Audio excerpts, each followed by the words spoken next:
Good morning and welcome to Bazaar Morning Call. I am Anuj, with me, Prashant and Sonia. We are, of course, in a market in which there's a massive global risk off.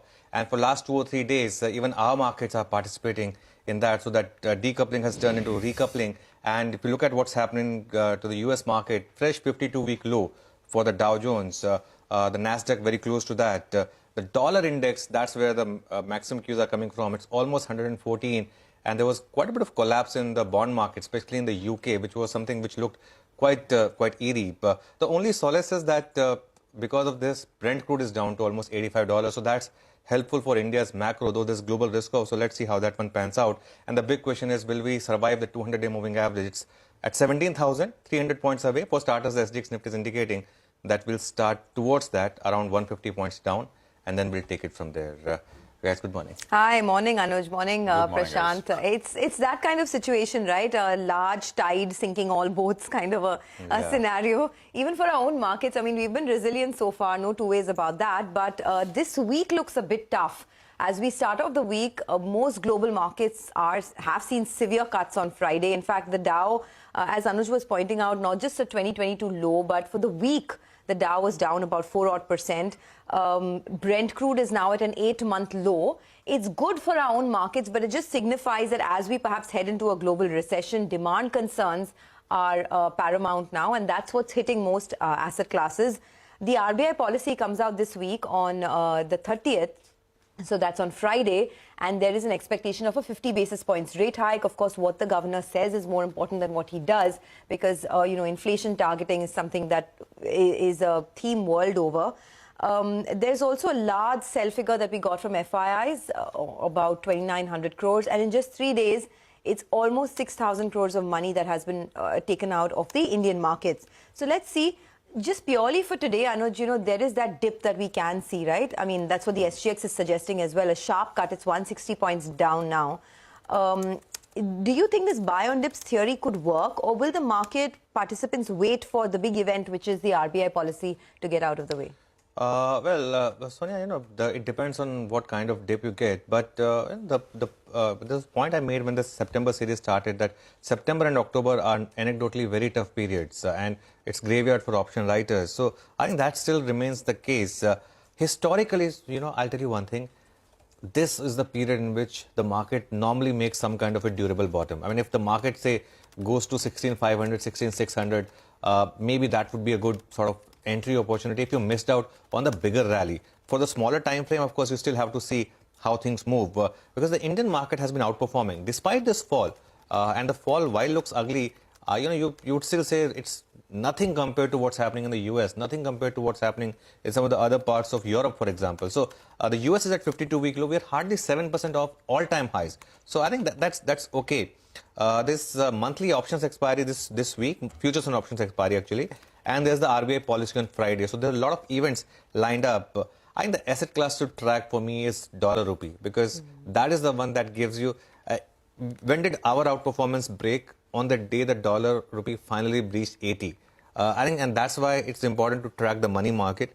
And for equity to rally, you need stability in currency. I mean, look, it doesn't need to go back to 79. It just needs to stop falling. And I think that is important, because from the FI point of view, you delay your purchases if the currency is falling like 9 pence. Even on Friday, you saw a sell of about 2,900 crores, and which has meant that, for the month, the FIs actually have turned negative. And more importantly, what's happening in the futures market, there's been some record short positions which have been taken, both in the US market and now even in Indian market. 36,000 shorts added in a single day on Friday. And now the net shorts for FIs is at 1 lakh contracts. Remember when it was 60,000 contracts, we said it's very high. And it's now reached 1 lakh contracts in terms of the net short position. So the levels to watch, the 200-day moving average and the 200-day exponential moving average, which are placed at 16,800 to 17,000. My sense is that there could be a test of this if the global markets remain what it is. And for the Bank Nifty, the 50-day exponential moving average, which is 38,750. But for investors, as I said, this September-October period normally, if after a May-June fall, the market rallies and then in October revisits the lows, anecdotally, those lows are never violated over the next 4 or 5 years and are the best sort of buying opportunities. We'll find out if this time it's going to be different, but let's see. Prashant, hi. The global mayhem, it's pronounced. I mean, the global mayhem, which has so far completely stayed away from India, right? Despite Friday's fall, last week the market did nothing. I mean, it was down only marginally. So let me just quickly outline. And I think to tell you the extent of the mayhem that we're talking about, just last week, Friday to Friday, the numbers will come up on your screen. The MSCI World Index lost 5%. I mean, that is the broadest measure of what the equities globally are doing. 5% Friday and Friday. Oil was down 6%. Copper was down 5.5% nearly. The dollar index went up 3%. It's knocking at 113, maybe even higher still. And the British pound lost about 5% against the dollar. I mean, what's happening in UK is a train wreck, and we can talk more about that later. Of course, Friday was a big day for the pound and sort of gilts, etc., bonds in the UK, which we can talk about. But what's happening? What's the underlying theme here? It's the same repricing of the risk-free rate, which is nothing but the US 2-year, 10-year, I mean the 10-year.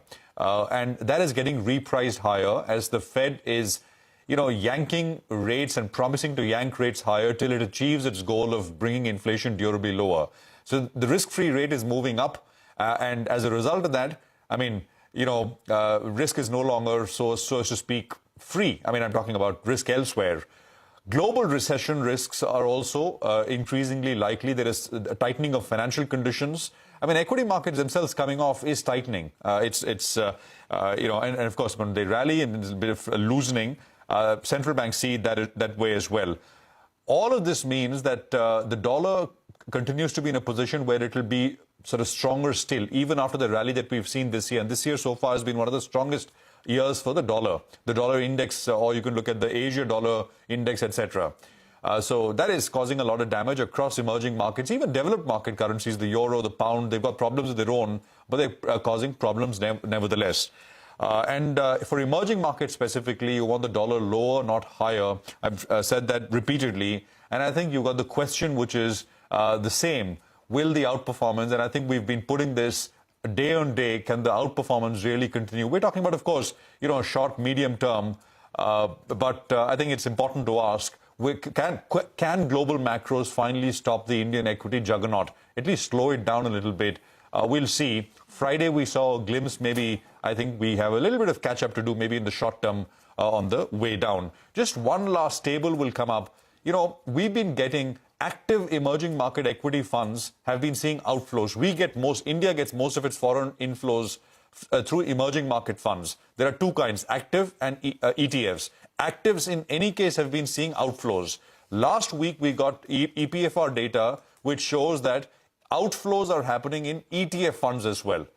So the last number, September so far, is minus $2.6 billion. And you can see earlier it was a plus, it was positive. So August was small negative, and September the number is increased a little bit. So there is a little bit of outflow happening from both from ETFs now, and of course actives continue to be deep in the negative as well. Sonia. Absolutely. And for now, up until now,